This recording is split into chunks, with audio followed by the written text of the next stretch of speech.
প্রিয় দর্শক, শুভেচ্ছা সহ আমন্ত্রণ আপনাদের সবাইকে।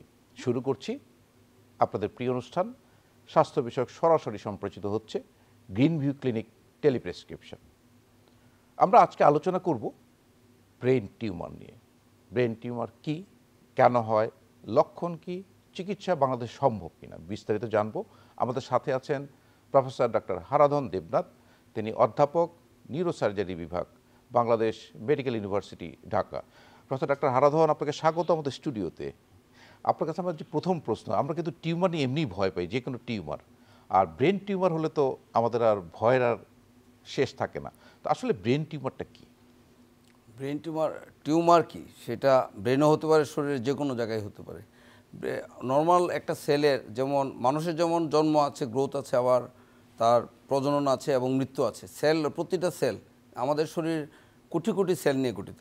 ব্রেনেও কোটি কোটি সেল আছে, এটার নাম হলো নিউরন, এবং তার সাপোর্টিং সেল আছে। এখন এই সেলগুলির জন্ম আছে, গ্রোথ আছে, ডিভিশন আছে, এরপরে আবার মৃত্যু আছে।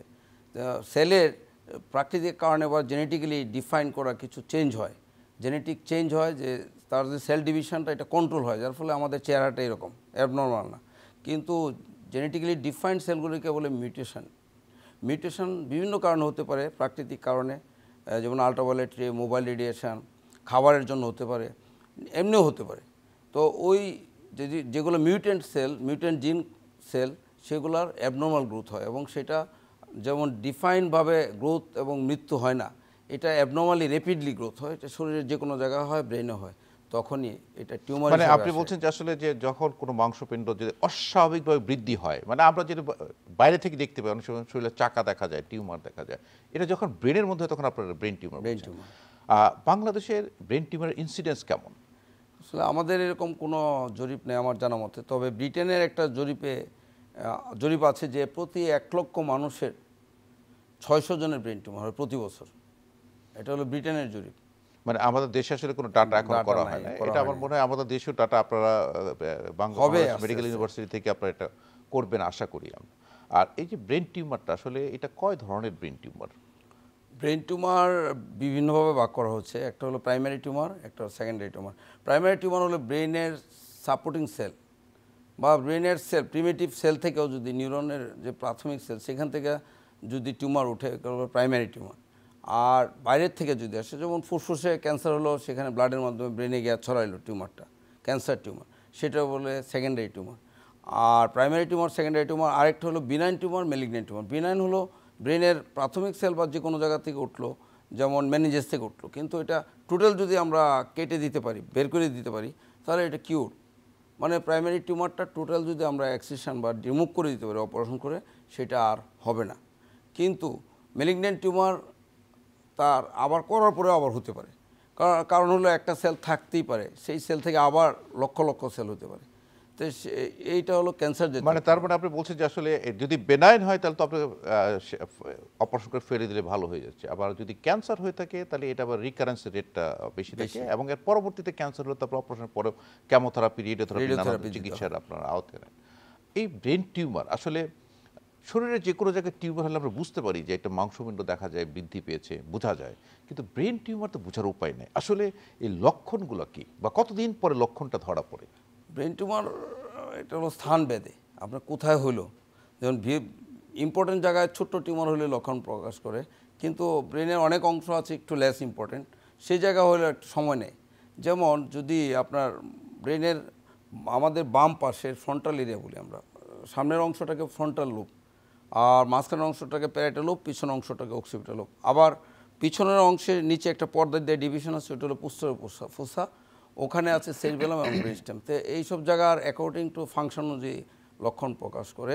একটা হলো জেনারেল লক্ষণ, যেমন একটা টিউমার হলো, সে রুগী যদি কর্টেক্সও হয়, খিঁচুনি হবে, তারপরে হলো মাথা ব্যথা হবে, আর অজ্ঞান হয়ে যাবে। আবার যদি মোটর এরিয়াতে টিউমার হয়, সেটা উল্টা দিকে প্যারালাইসিস হবে। তাহলে জেনারেল লক্ষণ হলো মাথা ব্যথা, আর হলো মাথা ব্যথাটা ভোরবেলায়, দিনের বেলায় না, ভোরবেলায়, তখন কার্বন ডাইঅক্সাইড ডিপোজিশন হবে এবং আইসিপি বাড়বে। আর একটা হলো অজ্ঞান হয়ে যাওয়া, আর হলো চোখে কম দেখা, ব্রেনের আইসিপি বাড়বে, ভিজুয়াল ব্লারিং, এটা হলো জেনারেল লক্ষণ। আর কর্টেক্সে যদি হয় সারফেসে অফ দি ব্রেইন সুপ্রাটেন্টোরিয়াল সারফেসে, সেখানে ইরিটেশন করবে, তখন রোগী অজ্ঞান হয়ে যাবে। হাতের এরিয়াতে যদি টিউমার হয় তা হাত থেকে শুরু হয়ে পুরো শরীরে ছড়াবে, এটা বলে সেকেন্ডারি জেনারেলাইজ সিজার। আর যদি শুধু হাতটা অ্যাবনর্মাল মুভমেন্ট হয়, এটা বলে প্রাইমারি ফোকাল সিজার। তো এটা হলো একটা হলো যে খিঁচুনি। আর আমার ব্রুকাস এরিয়া, ফ্রন্টাল লোবের সামনের অংশে মানুষের মেমোরি জাজমেন্ট, রুগীর মনে থাকবে না, স্থানকাল পাত্র বুঝবে না, পার্সনও বুঝবে না সে। আর বাম পাশে যদি টিউমার হয় সে কথা বলতে পারবে না। আর টেম্পোরাল লোবের পিছনের অংশ যদি টিউমার হয়, এটা বলে ওয়ার্নিক্স এরিয়া। ওয়ার্নিক্স এরিয়া বা ভার্নিক্স এরিয়া, ওখানে যদি টিউমার হয় সে বুঝবে না, শুধু বলে যাবে। আর অক্সিপিটাল লোব পিছনের অংশে যদি টিউমার হয় তাহলে সে ভীষণের দৃষ্টিশক্তি প্রবলেম হবে। সেরিবেলাম পুষ্ঠপ্রস্থাতে টিউমার হলে হাঁটতে গেলে পড়ে যাবে। আর ব্রেন স্টেমে যদি টিউমার হয় তাহলে তার প্যারালাইসিসও হবে, ইভেন কি তার শ্বাসকষ্ট হবে, খাইতে পারবে না, গিলতে পারবে না, কথা বলতে পারবে না। এইসব লক্ষণ। মানে তারপরে আপনি বলছেন যে আসলে আমাদের ব্রেনটাকে তো আমরা কয়েকটা ভাগে ভাগ করি, ফ্রন্টাল বলছেন, অক্সিপিটাল বলছেন, প্যারাটাল লোব বলছেন। এই যে ভাগগুলা, যে ভাগে যে ব্রেনটুকু আছে সেটার যে ফাংশন যেটা করছে, সেখানে টিউমার হলে সেই ফাংশনটা লস হবে। যে আমাদের যেটা বলি আমরা কথা বলার একটা এরিয়া আছে ব্রেনের মধ্যে, সেই কথা বলার এরিয়াতে টিউমার হলে সে কথা বলতে পারবে না। এবং টিউমারটা আপনি বলছেন যে এক পাশে হলে তার অপোজিট সাইডে প্যারালাইসিস হবে। তো এগুলো তো আসলে একটু লেট স্টেজে আসে। কিন্তু প্রাথমিকভাবে যদি আমরা জানতে চাই, ইনিশিয়ালি আপনি বলছিলেন মাথা ব্যথার কথা। আসলে এই মাথা ব্যথা তো নানান কারণে আমাদের দেশের মানুষের অনেকেই মাথা ব্যথায় ভুগে থাকেন। যেমন আপনি সাইনাসের জন্য সাইনোসাইটিস হলে বলেন, মাইগ্রেনে বলেন। কিন্তু এই যে মাথা ব্যথাগুলো আর ব্রেন টিউমারের মাথা বলে আসলে তফাৎটা কি? আসলে আমাদের কাছে রুগী আমাদের মেডিকেল ইউনিভার্সিটিতে আসে, প্রাইভেট চেম্বারও আসে। মাথা ব্যথা হলে মানুষের ভয় থাকে। আসলে অত ভীত হওয়ার কোনো কারণ নাই। মানুষের মাথা ব্যথার ব্রেন টিউমার থেকে মাথা ব্যথা মাত্র লেস দেন 1%। আর ম্যাক্সিমাম মাথা হলো মানুষের দুশ্চিন্তা, মানে টেনশন থেকে 70%। মানে টেনশন হেডেক, টেনশন হেডেক বলে বা টিটিএস বলি আমরা, নিউরোলজি বা নিউরোসা টিটিএস, টেনশন টাইপ হেডেক। এটা টেনশন হলে মানুষের শরীরে অ্যাড্রেনালিন নামে একটা হরমোনের বেশি তৈরি সিক্রেশন হয় অ্যাড্রেনাল গ্ল্যান্ড থেকে। তখন মাথার যে মাংসপেশি কন্ট্রাকশন করে, চাইপে ধরে। এটা টেনশন টাইপ হেডেকটা হবে ব্যান্ড লাইক হেডেক, মানে একটা ফিতা দিয়ে জোর করে বাঁধলে যেরকম হেডেক হবে এরকম হেডেক হবে। তো দুশ্চিন্তা কমে গেলে, কোনো কারণে দুশ্চিন্তা কমানোর ওষুধ খেলে বা সাইকোথেরাপি এগুলো করলে তার ভালো হয়ে যাবে। আর একটা হলো মাইগ্রেন। মাইগ্রেন হলো সেকেন্ড কজ, 30%-এর অ্যারাউন্ড 25-30%। সেইখানে মাইগ্রেন হলো ইউনিল্যাটারাল হেডেক হবে ইউজুয়ালি, মানে ক্লাসিক মাইগ্রেন। থ্রবিং বলে, যেমন ময়মনসিংহ বলে টনটন করে, চিটাং বলে খুঁট মারে দেয়, নোয়াখালীতে বলে কোপায়। এক এক জায়গায় এক একটা ল্যাঙ্গুয়েজ, কিন্তু বোঝা যাচ্ছে যে আমরা ইংলিশে বলি থ্রবিং হেডেক, মানে লাফাচ্ছে, রক্তনালী লাফাচ্ছে। ব্রেইনে এক ধরনের কেমিক্যাল মিডিয়েটর সেরোটোনিন যদি বেশি তৈরি হয় তখন ব্রেইনের রক্তনালীগুলি ডাইলেটেড হয়, তখন ব্রেইনকে প্রেশার দেয়, তখন হেডেক হয়। তো আমরা ওইটা রিলিজ, কিছু কিছু প্রিডিসপোজিং ফ্যাক্টর থাকে, যেমন কারো রোদ্রে গেলে, আগুনের কাছে গেলে, কোনো জনাকীর্ণ অবস্থায় স্থানে গেলে বাড়ে, তখন আমরা এটার জন্য কিছু মেডিসিন দিয়ে আর ওই জায়গাগুলিতে ওই যে কারণে বাড়ে সেটা করতে না করি। আর ব্রেইনের মাথা বেদনা, ব্রেন টিউমারের মাথা বেদনা যেগুলো আমি আগে বলেছি যে ভোরবেলা হয়, সকালে ভোরের দিকে আজানের সময় 4টার দিকে, 4:30টার দিকে, তখন মানুষের কার্বন ডাইঅক্সাইড ডিপোজিশন হয় ঘুমের জন্য ব্রেনে। এবং কার্বন ডাইঅক্সাইড ডিপোজিশন হলে তখন ব্রেনের চাপ বাড়ে, এটা বলে ইন্ট্রাক্রেনিয়াল প্রেশার বা আইসিপি। আর টিউমার, অলরেডি টিউমার আছে সেটাও চাপ বাড়ে, তখনই হেডেক হয় এবং রুগী ঘুম থেকে উঠে যায় মাথা ব্যথায়। তো মোটামুটি ক্লিনিক্যাল পার্থক্য। মানে আপনার যদি ভোরের দিকে মাথা ব্যথা হয় এবং ঘুম ভেঙে যায়, আপনি যেটা বলছেন সেটা আমরা ধরে নিতে পারি যেটা ব্রেন টিউমারের জন্য হতে পারে।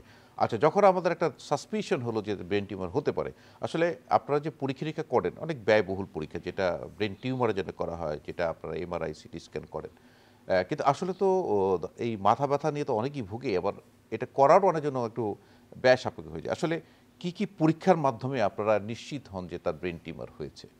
পরীক্ষা CT scan of the brain, MRI of the brain with contrast is a gold standard. তার সাপোর্টিং হিসেবে আমরা সিটি এনজিওগ্রাম, এমআর এনজিওগ্রাম বা ডিজিটাল সাবসেকশন এনজিওগ্রাফি এগুলো করি। কিন্তু MRI of the brain with contrast হলো গোল্ড স্ট্যান্ডার্ড ব্রেন টিউমার ডায়াগনোসিসের জন্য। আচ্ছা, এটা তো আসলে আমি প্রথমে বলছিলাম একটু ব্যয়বহুল। এমআরআই করা তো আসলে অনেক টাকার ব্যাপার।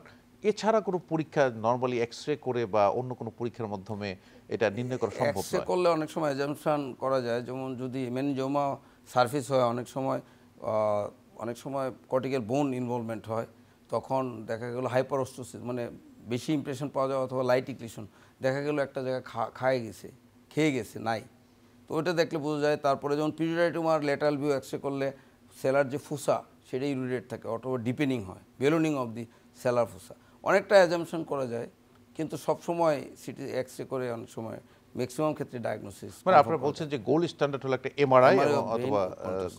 কোনো কোনো ক্ষেত্রে সিটি স্ক্যানের জন্য আপনারা বলে থাকেন। আপনি বলছিলেন একটু আগে যে এই ব্রেন টিউমার ক্ষেত্রে সিজার বা যেটা খিঁচুনি হয়, আমরা পথ চলতে গেলে অনেক ধরনের খিঁচুনি দেখতে পাই। হ্যাঁ, ইপিলিপসি রোগীদের খিঁচুনি দেখি, আপনার হিস্টেরিয়ার কারণে খিঁচুনি দেখি, এবং ব্রেন টিউমারের খিঁচুনি আসলে কোনটা কিভাবে আমরা বুঝতে পারবো? আপনি এপিলেপসি তো আননোন ইটিওলজি, এটা কজ জানা যায়নি। এপিলেপসি যেটা প্রাইমারি কজ জানা যায়নি, প্রাইমারি আর কি, মানে এর কোনো কজ জানা যায়নি, আননোন ইটিওলজি। তো ওইটার জন্য ইউজুয়ালি রুগী তো যে কোনো জায়গায় আননোন জায়গায় অজ্ঞান হয়ে যাবে, যে কোনো জায়গায় একদম শুরু থেকে জেনারেলাইজ, হঠাৎ শুরু থেকেই জেনারেলাইজ সিজার হবে। আর ব্রেন টিউমারের যদি খিঁচুনি হয়, সেটা আমি আগে বলেছি যে জায়গায় হয়েছে, যেমন হাতের এরিয়া, আমাদের হাতের মুভমেন্টটা, ডান হাতের মুভমেন্টটা বাম দিকের ব্রেন মোটর কর্টেক্স নিয়ন্ত্রণ করে। আমার যদি বাম পাশের টিউমার হয়, তো আমার এই হাতটা থেকে এই মুভমেন্ট, অ্যাবনর্মাল মুভমেন্ট শুরু হবে, এরপরে সারা শরীরে এটা ছড়াবে, আমি অজ্ঞান হয়ে যেতে পারি, অথবা শুধু হাতের মুভমেন্ট দেখে, বা দেখা গেলো মুখের এরিয়াতে টিউমার, মুখের অ্যাবনর্মাল মুভমেন্ট হবে। তো ওটা দুইটার মধ্যে পার্থক্য হলো, ওটা হলো জেনারেলাইজ সিজার, এটা হলো ফোকাল সিজার ব্রেন টিউমার, মানে যে জায়গায় ফোকাল টিউমার সেই জায়গায়, অথবা সেকেন্ডারি জেনারেলাইজ, ফোকাল হয়ে সারা শরীরে, একটা জায়গা থেকে শুরু হয়ে সারা শরীরে ছড়ায় গেলো, এটা বলে সেকেন্ডারি জেনারেলাইজ সিজার। তো দুইটা আমরা দেখে বুঝতে পারি, অথবা রুগীর কাছ থেকে হিস্ট্রি নিয়ে আমরা বুঝতে পারি। আর একটা বলছেন হিস্টেরিয়া, ইউজুয়ালি ইয়াং মানুষের হয়, ইয়াং মেয়েদের হয়, সে যেটা চাচ্ছে সেটা করতে না দিলে তার অবচেতন মনে তার অ্যাবনর্মাল মুভমেন্ট হয়, অজ্ঞান হয়ে যায়, সেটাও আমরা ক্লিনিক্যালি অনেকটা হিস্ট্রি নিয়ে এবং রুগী দেখে বুঝতে পারি যেটা। আপনারা কিন্তু একটা জিনিস বলে থাকেন প্রায় রুগীদের, যে আপনারা যখন খিঁচুনি হয় ভিডিও করবেন। রাইট, হ্যাঁ, এই কথাটা আপনি বলে থাকেন, কারণটা হলো যে দেখার জন্য। যেমন ইপিলেপসি যদি খিঁচুনি হয়, সে কিন্তু কিছুক্ষণ পরে এমনি নর্মালি উঠে গেল, রাস্তায় পড়ে গেছে, খিঁচুনি হলো, কিছুক্ষণ পরে কিন্তু উঠে সে আবার হাঁটা শুরু করলো, মানে নর্মাল। কিন্তু আবার হিস্টেরিয়ার ক্ষেত্রে হয়তো তাকে দাঁত লেগে যায়, বা এটা একটা হয়তো চিকিৎসা, বা তাকে একটু মানসিক সাপোর্ট দিতে হয়। আর ব্রেন টিউমারে যে খিঁচুনির কথা বললেন, সেটা আসলে ফোকাল সিজার বা আপনি বলেছেন।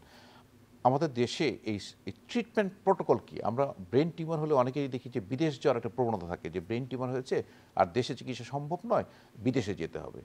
এই বিষয়টি একটু যদি বলতেন, যে আসলে ব্রেন টিউমারের চিকিৎসা আমাদের প্রতি সবারই মোহ। আমাদের শার্ট গার্মেন্টস আমি দিল্লির শোরুমে দেখেছি, দিল্লির শোরুমে গাজীপুরের শার্ট তৈরি, কিন্তু ব্র্যান্ড আমেরিকার তৈরি হয়েছে ঢাকায়, গাজীপুরে। ইভেন টাঙ্গাইল শাড়িকুটের আমি দিল্লিতে দেখি, আমি 6 মাস অল ইন্ডিয়া ইনস্টিটিউটে ট্রেনিং করেছিলাম সে 11 সালে। তো আমি ঘুরে ঘুরে বিভিন্ন মার্কেট দেখছি আমাদের শার্ট। গত বছর আমি দিল্লিতে গিয়েছিলাম একটা ব্রেনের ওয়ার্কশপে, সেইখানেও দেখেছি যে বাংলাদেশি শার্ট আমেরিকান ব্র্যান্ড। তো ইন্ডিয়ানরা এবং সারা ওয়ার্ল্ড বাংলাদেশি শার্ট কিনছে, কিন্তু আমাদের দেশেও কিন্তু চিকিৎসার ক্ষেত্রে অনেক ব্রেন সার্জারিতে অনেক উন্নতি হয়েছে, কিন্তু বাংলাদেশের মানুষের মোহ, এটা বোধহয় সব দেশের মানুষের মোহই হলো বাইরের প্রতি। ইন্ডিয়ানরাও কিন্তু ইন্ডিয়াতে চিকিৎসা করে না, তারা সিঙ্গাপুরে না হলে ইউএসএতে যায়। আমাদের দেশের মানুষও, যেটা আমাদের দেশে অ্যাভেলেবল হচ্ছে, তাদের ট্র্যাডিশান, অনেকেরই ট্র্যাডিশান হলো কলকাতা যাওয়া, না হলে বাঙ্গালোর, না হলে অন্য কোনো জায়গায় যাওয়া। আরও যাদের অ্যাবিলিটি আছে তারা থাইল্যান্ড, সিঙ্গাপুরে যায়। এখন চিকিৎসা ক্ষেত্রে, ব্রেন সার্জারি ক্ষেত্রে বাংলাদেশে অনেক চেঞ্জ হয়ে গেছে। এটা নিশ্চয়ই যারা আমাদের কাছে, আমাদের বাংলাদেশ মেডিকেল ইউনিভার্সিটিতে আজকে অনেক দিন ধরে আমি আছি, এখানে স্টুডেন্ট ছিলাম, এখন আমি টিচার। আমাদের স্টুডেন্টরাও সারা দেশে করছে, প্রায় 250 জন নিউরোসার্জন। প্রত্যেকটা গভর্নমেন্ট মেডিকেল কলেজে যেখানে নিউরোসার্জারি ডিপার্টমেন্ট আছে, আমাদের নিউরোসার্জনরা সফলতার সহিত ব্রেন টিউমার অপারেশন করছেন। আমাদের বাংলাদেশ মেডিকেল ইউনিভার্সিটিতে অত্যাধুনিক এন্ডোস্কোপ, মাইক্রোস্কোপ আছে। আমরা সফলতার সাথে প্রতিদিনই আমরা ব্রেন টিউমার করছি। নিউরোসায়েন্স ইনস্টিটিউট হচ্ছে, ঢাকা মেডিকেল হচ্ছে, চিটাং মেডিকেল, যত government medical, Mitford, Sylhet, Rajshahi, সবখানেই হচ্ছে গভর্নমেন্ট মেডিকেলগুলি, প্রাইভেট মেডিকেলও হচ্ছে। কিন্তু মানে মানে আমাদের মানুষের ট্র্যাডিশনই হলো বাইরে যাওয়া, মানে আমাদের মানসিকতার পরিবর্তন পরিবর্তন আসলে দরকার। চিকিৎসা আমাদের দেশে ভালো অনেক চিকিৎসা অনেক আছে। অ্যাডভান্স হয়ে গেছে। এবং এখন তো ডিজিটালাইজেশন যুগ, এখন তো ধরেন আপনি আমাদের একটা প্রোটোকল কি করবেন, সেই প্রোটোকল তো ইচ্ছা করলে আপনি বাইরের দেশের সাথে আপনি কম্পেয়ার করার সুযোগ আপনার অবশ্যই, রয়ে গেছে। সেক্ষেত্রে আমার মনে হয় যে এখানে দক্ষতাটা খুব ইম্পর্টেন্ট। আপনারা দক্ষতার সাথে সার্জারি করছেন এবং আপনাদের সফলতার হার কিন্তু অনেক ভালো, অনেক বেশি, আমাদের অনেক দেশে। বেশি। তো সেক্ষেত্রে আপনারা এই ব্রেন টিউমারের জন্য যে সার্জারি প্রক্রিয়াগুলো ব্যবহার করেন, কিভাবে আপনারা করেন, কোন পদ্ধতি? আপনি বলছিলেন যে মাইক্রোস্কোপিক, এবং কোনো কোনো সময় আমরা দেখি যে ওপেন করে করা হয়। আসলে এই সার্জারির প্রক্রিয়াটা যদি বলতেন আমাদের। আচ্ছা, ওপেন করে যেমন আমরা দুইটা অপশন আছে ব্রেন টিউমার সার্জারিতে, একটা হলো মাইক্রোস্কোপিক সার্জারি, একটা হলো এন্ডোস্কোপিক সার্জারি। এন্ডোস্কোপিক সার্জারি সব জায়গায় করা যায় না, যেমন পিটুইটারি টিউমার নাক দিয়ে আমরা ছোট্ট একটা ছিদ্র করে আমরা অনেক করেছি। আমাদের স্টুডেন্টরা এখন সফলতার সাথে, তারাও এখন কেউ অ্যাসোসিয়েট প্রফেসর, কেউ প্রফেসর হয়েছে, সফলতার সাথে তার জায়গায় সে করছে। ও গভর্নমেন্ট হসপিটালগুলিতে হচ্ছেই এবং প্রাইভেট হসপিটালে হচ্ছে। আমি সিলেটে দেখেছি, রাজশাহীতে দেখেছি, চিটাঙে দেখেছি, সেখানেও হচ্ছে এন্ডোস্কোপ দিয়ে। আর ঢাকায় তো হচ্ছেই ব্রেন টিউমার। আমাদের স্টুডেন্টরা এখন তারা প্রফেসর হয়েছে, তারা করতেছে। আর আমরা সিনিয়র যারা আমাদের কলিগরা তো করছেই, নিউরোসায়েন্সে ঢাকা মেডিকেলে তারা করছে, আমাদের স্টুডেন্টরা করছে এন্ডোস্কোপ দিয়ে। আর মাইক্রোস্কোপ আমাদের বিএমই বাংলাদেশ মেডিকেল ইউনিভার্সিটিতে অত্যাধুনিক মাইক্রোস্কোপ আছে, কার্ল স্টর্জের, যেগুলা লেটেস্ট মডার্ন যেগুলা, সেই মাইক্রোস্কোপি আমাদের কাছে আছে, নিউরোসায়েন্সে আছে, ডিএনসিতে আছে, সিএমএইচে আছে। সেইখানে নিউরোসার্জনরাও তারাও করছে। এবং মাইক্রোস্কোপিক সার্জারিটা হলো যে ব্রেন আমি ওপেন করলাম, এটার নাম হলো ক্রেনিওটমি। স্কিন কাটার পরে আমি একটা আমার ডিফাইন্ড এরিয়াতে আমি হাড় কাটলাম, কাটার পরে ওপেন করে হাড়টা রাখলাম, রাখার পরে ডুরা পাওয়া যায়, একটা পর্দাটার নাম ডুরা ম্যাটার, এরপরে ব্রেনে ঢুকলাম, পরে আমার টার্গেটেড এরিয়া টিউমার এরিয়াতে আমি ঢুকবো, তখনই আমরা মাইক্রোস্কোপ ব্যবহার করি। এবং আমরা সবাই ওপেন করার পরে মাইক্রোস্কোপ ব্যবহার করি ম্যাক্সিমাম ক্ষেত্রেই। হ্যাঁ, এবং মাইক্রোস্কোপের সুবিধাটা হলো যে টিউমার এবং নর্মাল ব্রেনে ভিশনটা মানে ম্যাগনিফাইড ভিশনে অনেক বোঝা যায় ভালো। আগে মাইক্রোস্কোপ, আজকে থেকে 20 বছর আগে এত মাইক্রোস্কোপ বাংলাদেশেও ছিল না, অত ট্রেনিংও ছিল না, ট্রেইনড পার্সনও ছিল না। কিন্তু এখন এটা যুগান্তকারী চেঞ্জ হয়েছে, সবখানেই প্রায় সব ইনস্টিটিউশনে মাইক্রোস্কোপ আছে, প্রাইভেট সেট আপে আছে। মানে আপনি বলছেন যে আসলে মাইক্রোস্কোপিক যে সার্জারিটা, সেটাতে আপনারা যখন ক্রেনিওটমি করার পর ভিতরে ঢুকলেন, তখন আপনারা কিন্তু মাইক্রোস্কোপের মাধ্যমে নর্মাল যে ব্রেইন টিস্যুগুলো দেখতে পাচ্ছেন, আর কোথায় আপনার অ্যাবনর্মাল টিস্যু আছে, যে টিউমারের টিস্যু, সেটাও দেখতে পাচ্ছেন। এবং সেক্ষেত্রে আপনাদের কেটে আনতে সুবিধা হচ্ছে, যে আপনার কোন পর্যন্ত কাটবেন বা আপনার ডিফাইন্ড এরিয়া করতে আপনার সুবিধা হচ্ছে, এবং আপনার নিখুঁতভাবে আপনার টিউমারটা বের করে আনতে পারেন, যেটা মাইক্রোস্কোপিক সার্জারির মাধ্যমে। কোনো কোনো সময় আমরা দেখি যে সার্জারি মানে পরবর্তী সময়গুলোতে কিছু কমপ্লিকেশন হয়। সেই জন্য কিন্তু মানুষের অনেকটা ভয় থাকে যে অপারেশন করলাম ভালোর জন্য টিউমার, কিন্তু আমার পাটা প্যারালাইসিস হয়ে গেল। এই বিষয়টি যদি ব্যাখ্যা করতে। কমপ্লিকেশান তো হতেই পারে, এটা আমাদের দেশেও হতে পারে, আমেরিকাতেও হতে পারে, ইন্ডিয়াতেও হতেই পারে। কারণ আমি কালকে একটা পেশেন্ট আসছিল আমার কাছে, আমি বলছিলাম ওটাও টিউমার ছিল, আমি বলছিলাম যে অপারেশন লাগবে, আমরা মাইক্রোস্কোপে করে দিব, কিন্তু তারা থাইল্যান্ডে গিয়ে করেছে।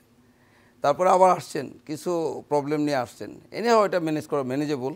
ওখানেও বলে দিচ্ছে, আমাদের নামে বলে দিচ্ছে যেন আমরা করি। তো তার আত্মীয় স্বজন পরে বললো যে উনি তো এর আগে আমাদের বহুত আত্মীয় স্বজনের করছে, কেন আবার থাইল্যান্ডে গিয়ে 15 লাখ টাকা খরচ করার দরকার ছিল না, এখানে 3-4 লাখ টাকার মধ্যে হয়ে যেত। তো কমপ্লিকেশান হতে পারে যদি কোনো করতে গিয়ে কোনো সাপ্লাইং ভেসেল, রক্তনালী যদি ইনজুরি হয়, তখন এটা আমাদের দেশেও হতে পারে, আমেরিকাতে হতে পারে, ইন্ডিয়াতে হতে পারে, সিঙ্গাপুরে হতে পারে। মানে ব্রেন তো একটা সফিস্টিকেটেড অর্গান, এখানে তো আপনি কাটাছাড়া করলে আপনার হতে পারে, এটা হওয়ার একটা সম্ভাবনা থাকে। কিন্তু আপনারা যদি আসলে টিউমারটা যদি ডিফাইন্ড এরিয়াতে থাকে এবং যদি ছড়িয়ে না যায়, সেক্ষেত্রে আপনারা যদি নিখুঁতভাবে কেটে নিয়ে আসেন, তাহলে হয়তো এই মাইক্রোস্কোপিক ভিশনে যদি আমরা কেটে নিয়ে আসি, এবং এন্ডোস্কোপ দিয়েও আমরা এন্ডোস্কোপিক এবং মাইক্রোস্কোপিক ভিশনটা মানে দেখতে অনেক ম্যাগনিফাইড দেখা যায়, নর্মাল সেল আর টিউমার সেলের পার্থক্য করা যায়। তো আমি ভেসেলও দেখতে পারি, যার ফলে ইনজুরি হওয়ার চান্স কম। তারপরেও হয় না তা না, এটা যে কোনো সার্জনের কাছে হতে পারে। এন্ডোস্কোপিক সার্জারি যেটা বলছিলেন, যে আসলে নাকের ভিতরে না কেটে আপনারা কোনো কোনো ক্ষেত্রে এই ফিল্ডগুলো কোনটা যেখানে আপনারা এন্ডোস্কোপিক সার্জারি করে থাকেন? আমরা যেমন পিটুইটারি টিউমার মানে রেগুলার করছি, আজকে আমি দিল্লি থেকে এটা শিখছিলাম, 11 সাল থেকে এটা করছি। হ্যাঁ, আমাদের এই বিএমইউতে বাংলাদেশ মেডিকেল ইউনিভার্সিটিতে অন্যান্য কলিগরাও করছে, যেমন ঢাকা মেডিকেল নিউরোসায়েন্স এবং প্রাইভেট সেট আপ বিভিন্ন জায়গায় হচ্ছে। আমরা পিটুইটারি টিউমার, তারপরে ক্রেনিওফ্যারিঞ্জিওমা, শেলার মেনিনজিওমা, এগুলো আমরা এন্ডোস্কোপের সাহায্যে নাক দিয়ে করছি। এবং এত হলো কি, নাক দিয়ে ব্রেনের তলায় একটু ছোটো ছিদ্র করে স্কাল বেজে একটু ছিদ্র করে আমরা ডাইরেক্ট টিউমারে ল্যান্ড করছি। সেক্ষেত্রে ব্রেনে হাত দিতে হচ্ছে না, ব্রেনের নর্মাল স্ট্রাকচার ইঞ্জুরি হচ্ছে না। ডাইরেক্ট টিউমারে ল্যান্ড করলে ডাইরেক্ট টিউমার অপারেশন করার পরে আবার ক্লোজ করে আমরা চলে আসতেছি এবং রোগী ভালো হয়ে চলে যাচ্ছে। আচ্ছা, আরেকটা প্রশ্ন থেকে যায় যে বিনাইন টিউমার ও মেলিগন্যান্ট টিউমার, আপনারা যখন এমআরআই করলেন বা সিটি স্ক্যান করলেন, আপনি কিন্তু আগে থেকে নিশ্চিত হতে পারেননি যে এটা ক্যান্সার কিনা, একটা ধারণা আপনার থাকতে পারে। আমরা তো সাধারণত জানি যে ক্যান্সার নির্ণয়ের জন্য বায়োপসি একটা টেকনিক, যে বায়োপসির মাধ্যমে আপনারা নিশ্চিত হন। তো আপনারা তো অপারেশন করার পরে, তারপরে কি আপনারা বায়োপসি করেন, না আপনি ফ্রোজেন বায়োপসি যেটা অপারেশন টেবিলেই আপনারা করতে পারেন, কোন পদ্ধতি অবলম্বন করেন? আসলে আমাদের ট্রেডিশন ফ্রোজেন বায়োপসি করা যেতে পারে। আমরা ইউজুয়ালি, যেহেতু আমাদের টার্গেট থাকে এটা বিনাইনি হোক মেলিগনেন্ট হোক টোটাল রিমুভাল, আমরা চেষ্টা করি টোটাল টিউমার রিমুভাল করতে, এটা বিনাইন হোক আর মেলিগনেন্ট। পরে ম্যাক্সিমাম ক্ষেত্রে আমরা অপারেশনের পরে বায়োপসি করি, মানে কারণ এখানে রাইখে আসার কোনো অপশন নাই। মেলিগনেন্ট হলেও তো রেখে আসার অপশন নেই। আমরা টোটাল টিউমার করে এরপরে আমরা হিস্টোপ্যাথোলজি করে কনফার্ম করি এটা বিনাইন না মেলিগনেন্ট। আচ্ছা, তারপরে মেলিগন্যান্ট যদি হয় সেক্ষেত্রে তো আপনারা হয়তো ক্যান্সারে চিকিৎসকদের, অনকোলজিদের আপনারা পাঠান যে তাকে যেন পরবর্তী চিকিৎসার জন্য তাকে করা থাকে। আচ্ছা, এই অপারেশনের পরে তাদের ফিজিওথেরাপির কোনো রোল আছে কিনা? ফিজিওথেরাপি সবসময় লাগে না, যদি তার প্যারালাইসিস থাকে নিয়ে আসলো, মানে মোটর এরিয়াতে টিউমার হলো প্যারালাইসিস নিয়েই আসে অনেক সময়, কারণ মোটর এরিয়া মুভমেন্টের এরিয়া ড্যামেজ হয়েছে, যেহেতু ব্রেনই সব নিয়ন্ত্রণ করে সেই জায়গাটা টিউমার ড্যামেজ করে দিয়েছে, তো অলরেডি তার প্যারালাইসিস হয়েই আসছে। তা আমি করার পরে তো ওটা তো আর উন্নতি হওয়ার চান্স রিমুভ হলো, কিন্তু তার প্যারালাইসিস তো রয়ে গেল। এই জন্য ফিজিওথেরাপি অবশ্যই অপারেশনের পর দিন থেকে ফিজিওথেরাপি, লিম্বের মাসেল স্ট্রেন্থেনিং এক্সারসাইজ, অনেক সময় চেস্ট ফিজিওথেরাপি অবশ্যই দরকার। আমরা করি, এটা পাঠাই আমাদের ফিজিক্যাল মেডিসিন ডিপার্টমেন্টে পাঠাই এবং তারা ফিজিওথেরাপি বিভিন্ন অপশানে দিয়ে থাকেন এবং রোগীর উন্নতি হয়। একজন ব্রেন টিউমারের রোগী অপারেশনের পরে তো স্বাভাবিক কর্মকাণ্ডে, স্বাভাবিক তার জীবন জীবিকা সঠিকভাবে করতে পারবে কিনা? ম্যাক্সিমাম রুগী পারে, তারা এখন কাজ করছে। আমার তো 12-14 বছর আগে আমি যে সময় অ্যাসিস্ট্যান্ট প্রফেসর, মানে 12 বছর আগে যে ব্রেন টিউমার করেছি মেনিনজিওমা, সে রুগী এখনও আসে আমার কাছে দেখাইতে, অন্য কারণে আসে, তার ওইটার আর প্রবলেম নেই। সারা দেশে আমার পেশেন্ট আছে এরকম, নিশ্চয়ই সব সার্জনদেরই আছে। আমাদের দেশে যারা অপারেশন করছে বা অন্যান্য দেশে যারা করছেন তাদের এরকম পেশেন্ট তাদের অন্য প্রবলেম হলেও তার ওই সার্জনের কাছেই তারা আসে। আর আরেকটি বিষয় হলো, আপনি কিন্তু প্রকারভেদের সময় বলছিলেন যে একটা হলো যে ওইখানের টিউমার ব্রেনের মধ্যে, আরেকটা হলো যে বডির অন্য জায়গায় টিউমার ছড়িয়ে এসে ব্রেনে এসে বাসা বেঁধেছে, স্যাটেলাইট যেটা বলছিলাম, মেটাস্টেসিস। সেক্ষেত্রে আপনাদের নিউরোসার্জনের কোনো রোল আছে কিনা? আসলে মেটাস্টেসিস টিউমার মেইনলি ফোকাস করা হয় যেখানে অরিজিন। এখন লাংসের টিউমার হলো, লাংসেরটা যদি বড় থাকে, আমি খালি ব্রেনেরটা ফেলে দিলে তো লাভ নাই, তো ওটাকে অ্যাড্রেস করতে হবে আগে। সেটা যদি অপারেশন করা যায় করবে, নাহলে কেমো রেডিও, আর ব্রেনেরটাও রেডিয়েশন দিতে হয়, কারণ এটা গ্রেড 4 টিউমার। ক্যান্সারের অনুযায়ী ব্রেনে মেটাস্টেসিস মানে গ্রেড 4, মানে লাস্ট স্টেজ। সেইখানে ইউজুয়ালি মানে রেডিয়েশনের দিকে গুরুত্ব দেওয়া হয়। আর লাংসে যদি বড় টিউমার সেটা এক্সিশন করে, আর ব্রেনেও যদি বড় হয় সেই ক্ষেত্রে আমরা অপারেশনের অপশান রাখি according to the size, clinical feature সব মিলিয়ে আমরা জাজ করি যে কোনটা আগে করা উচিত। তবে প্রাইমারি সোর্সকে আগে অ্যাড্রেস করা উচিত। তার মানে আপনি বলছেন যে আসলে প্রাইমারি যে কজটা সেটাকে আগে নির্মূল চিকিৎসা করতে, তাহলে তো আবার হতেই থাকবে, আবার হওয়ার সুযোগ থাকে। একটা মানুষের তো আসলে এমনিই ভয় থাকে ব্রেন টিউমার নিয়ে। আপনারা যখন বলেন আপনাকে অপারেশন করতে হবে, খুব সঙ্গত কারণেই তারা কিন্তু অপারেশন রাজি হতে চায় না, যেটা আমাদের দেশের প্রেক্ষাপট। সেক্ষেত্রে কেউ যদি অপারেশনটা না করে, তার ক্ষেত্রে কী কী জটিলতা হতে পারে? আমি একটা চাচা আসছিলেন, অনেক বয়স, 5 বছর ধরে ওনার পিছনে অক্সিপিটাল রিজনের টিউমার, উনি খালি বলে স্যার আপনি ওষুধ দিয়ে দেন। তো 5 বছর ধরে রিসেন্টলি আসছেন অজ্ঞান হয়ে আমার কাছে, করে নাই, হ্যাঁ 80 না 7-8 বছর ধরে মনে হয়, 70 বছর থেকে আসছেন, 78 এখন। আমি বললাম আর কি করা যাবে, এখন অজ্ঞান হয়ে আসছেন, এখন তারপরেও করলে হয়তো বা ওনার ইমপ্রুভ হইতো, কিন্তু অপারেশন করবে না, অজ্ঞান হয়ে আলটিমেটলি ডেথ। তারপরে 8 বছর তো অনেক সময় গেল, কিন্তু এতদিন সাধারণত বাঁচার কথা না, কারণ খিচুনি তো হয়ই। তারপরে চোখের এরিয়া তো ভীষণ, তার তো চোখে দেখবে না, যে জায়গায় হয়েছে এটা ড্যামেজ হতেই থাকবে আলটিমেটলি। তারপরে এটা এটা আসলে টিউমারটা গ্র্যাজুয়ালি বড় হতে বড় থাকে হবে এবং আর তাকে damage বাড়তে থাকবে। আলটিমেটলি তার কনভালশন এবং ডেথ Death, হওয়ার সম্ভাবনা right, থাকে। না কাজেই করলে। অপারেশনটা সবচেয়ে প্রফেসর ডক্টর হারাধন দেবনাথ, আপনাকে অসংখ্য ধন্যবাদ আপনাদের সুন্দর পরামর্শের জন্য। প্রিয় দর্শক, আমরা আজকে জানলাম ব্রেন টিউমার নিয়ে, ব্রেন টিউমারের লক্ষণ কী এবং চিকিৎসা কী।